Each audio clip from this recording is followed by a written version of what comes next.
Good morning, everybody. This is Jack Gleason with Startuptrading.com. It is 9 o'clock in the morning, July 29th, 2020 here.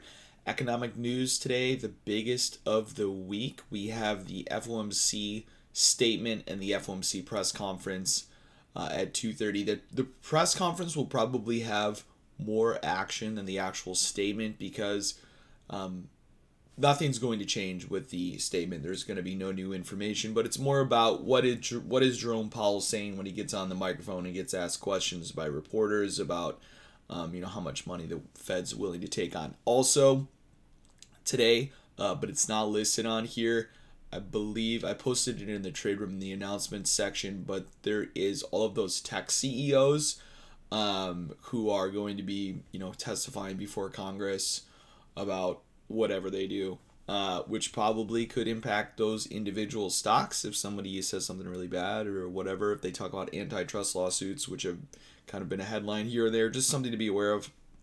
And then those companies are going to be reporting earnings. Perry went over it in his video, but we have a lot of tech earnings, not today, but I believe tomorrow. So be aware of all of those news events because that definitely is something that can finally make us move.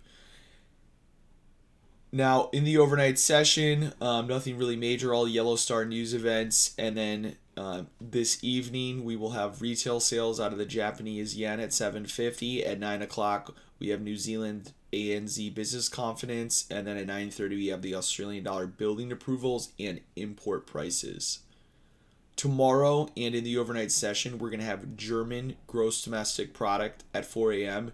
And then we're going to have the U.S. gross domestic product at 8:30, and then Chinese manufacturing on Thursday, and then there's going to be nothing until the Canadian GDP on Friday. So that's everything for news events over the next couple of days. I've titled this video the S&P 500 as a downside target going into FOMC, and that's exactly what we have. Now, whether or not we complete it, we don't know, right? We don't know. Nobody knows which way the market's going to go. We're looking for is entries in the potential direction of the trend, which in this case, there's been entries into the long trend and there's been entries in the short trend. But most recently, and this started on Thursday of last week, we came out of a situation where we had made a new high. We failed to continue from that high and we went straight down. We started having shorts complete Thursday of last week.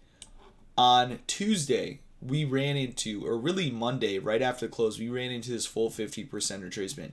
This is going to be resistance, even if we trade it here today. And that's all the way up at 32.38. Now, we've technically confirmed after breaking the long setup. Yesterday morning, we traded this long setup. We tagged the 61.8. We ran all the way back to the top side of the range. And then at the end of the day, that long setup was broken. And when we break that, we confirm our downside targets. Our downside targets are 31.69. So we have the full 50% retracement short from the high post March apocalypse to low, which targets a 31.69 half. And then we have what is the overnight high from the Tuesday night session going into Tuesday, Monday, Tuesday, right? To the overnight low here on Wednesday, trade its 50% retracement at 32.25 half. Okay, and that downside target is going to be 31.94. Now, could we trade higher? Absolutely. What is the situation that needs to happen for us to trade higher? One, you can just draw from basically these last swing lows we've had here in the S&P 500, whether it's the July 9th low to the high of July 23rd, that is where the buyers have stepped in. Okay, and I'm going to go to a 4-hour chart. It's a little clearer to see this. But this 31.94 level has been acting as support for quite some time. We initially had gapped up. I believe this was Moderna news. I believe this was vaccine news going Tuesday the 14th. There was a gap up. Very rare to have a gap up from a Tuesday to a Wednesday. Usually it's a Sunday night gap, but that is really the level we've been above for quite some time. Now, if we fail to hold this 31.94, we need to just be aware of like where could we possibly go. And I would think we would at least come full 50% retracement from the low of the contract, which goes all the way back to June 15th. That low to high brings us down into like a 3105. Okay, a 3105. It would be completely normal that if we do start selling off and this short target completes, that we come down into that 3105. So we've been in long trends for quite some time. It is not often we have short setups, but we had a short setup that broke its long immediately and set up in another short. So going into FOMC, going into those earnings, we're not going to know if this is going to complete, but the setups are saying short. So I just wanted to point that out here this morning. Moving on to the Dow.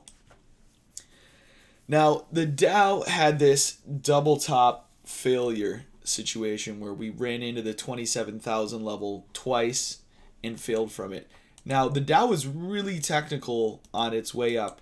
Now, if you remember Tuesday when we had that Moderna vaccine, it was a traditional two target. We had our next measured move. That traded. That's what came into the double top. And then after the double top, we've been basically in shorts. Now, we haven't even made it all the way into the full 50% retracement short, which to me is even more bearish. Instead, there's this same anchoring low extension from 26,935 that's traded twice. This is the third time it's traded.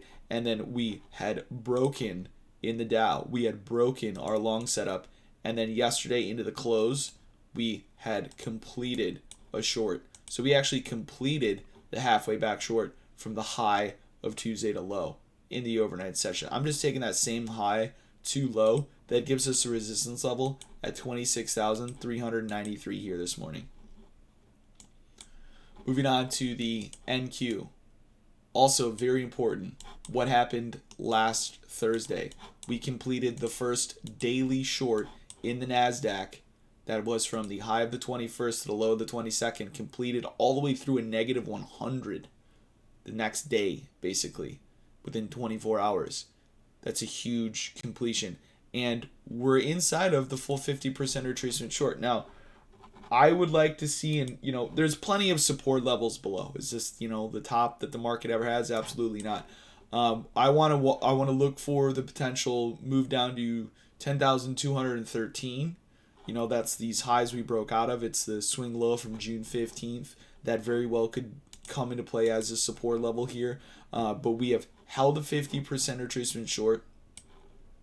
That 50% retracement short is a downside target of 10,121. And yesterday, which I thought was quite interesting, is we never even made it into that next traditional, which would have been Tuesday's overnight high to low. It was front run, aggressively so. The level would have been 10,657. Our highs were a front run of basically 5 points. 5 points. And then our lows are a front run of 3 points of that target. So I'm just going to continue to take that swing high to the overnight low. And that's going to line up with right where we broke down from. Right where the market just was like, oh, we're going lower. This candle opened near 10,637. That is your level right there. Oil's a little choppy and sloppy here. We have inside of this range broke a 50% retracement short. Inside of this range broke a 50% retracement long. So just sloppy. I would still look for a retest of long sequences to begin out of the bottom of the range and short sequences to begin out of the top of the range, but the middle of the range here, I'm passing. USD JPY has completed a daily extension, which is from the low of June 23rd to low. Our next entry would be a 105.28. It's also going to be a resistance level at 105.43. Most of the currencies are inside of extensions. The Aussie dollar, however, has a traditional sequence. We had the halfway back from Friday's low to Tuesday's high that traded. We broke the short. We set up and along. We completed it. We set up and along. This thing is just super technical, completing all of its moves to the upside two upside targets here, 72.02 and 72.06 for the Australian dollar. The euro is inside an extension from the high of 116.01.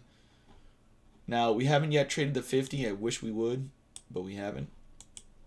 And our upside target here is at 118.23. The pound is moving into a brand new extension from the 129.02 to high. Now, with FOMC, it'll be a little weary. The deeper extension is going to be, actually, there's going to be, let me go to a daily chart. Oh, geez, we're completing that move. The deeper extension I would use from the 127.67 to high. And that 38% retracement, as of right now, is, let me draw this correctly. This is already traded to target. The highs are actually is negative 61. The 38.2 is a 129.02 and lines up with the highs of Monday.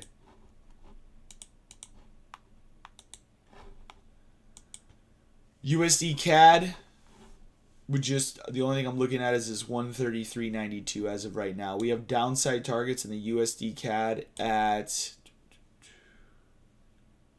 132.76. 132.76.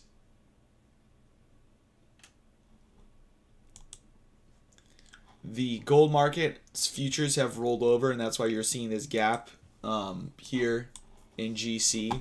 But once again, another new high. Yesterday we came out of this massive pullback, and with FOMC, I mean, this thing is just this. Our target right now is 2008. Okay, so that's still a decent ways away. Coming out of lows, we had a 50% retracement long that traded into an extension that's blown through targets, and we are in a new extension on the new contract, and our current anchor is a 1951.3. Silver is inside of a traditional, so we had this massive extension long trade. It's a daily extension long. We had a halfway back trade to target, and then our next measured move has had 1, 2, 3, 4 tests. 25.07 is that upside target, and then you could look for that next measured move. Downside support I would have at 23.47. Higher time frame targets, $28. Big extension with a $6 target in silver, which is on a $22 instrument. Let's see what percentage change that would be. It's 24% change from the extension target. Pretty amazing. And then last but not least, the VIX here, guys, and what produced our sell-off in the indexes, and what's also important in this entire recipe for a potential market pullback, is the fact that the VIX rolls over and gets its halfway back long. We see this in almost every contract. There's I don't know why my futures contract change events are not showing. It's a little bothersome. It was showing earlier.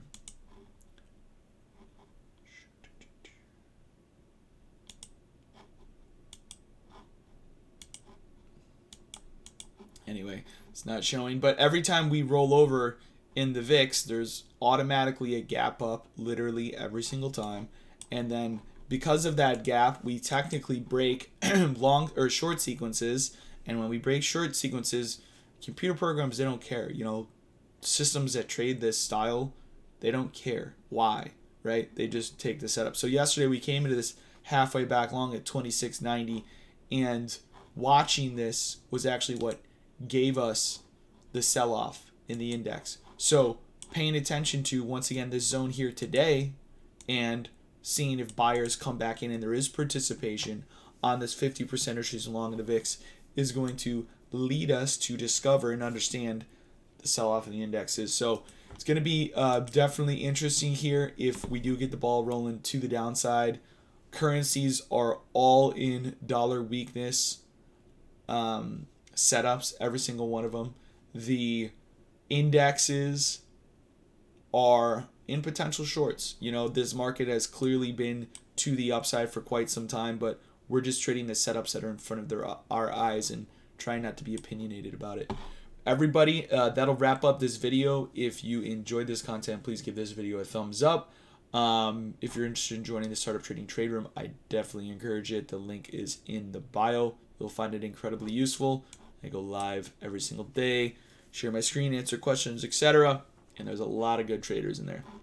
So everyone have a wonderful day. I'll catch you guys tomorrow morning. Take care and trade safe.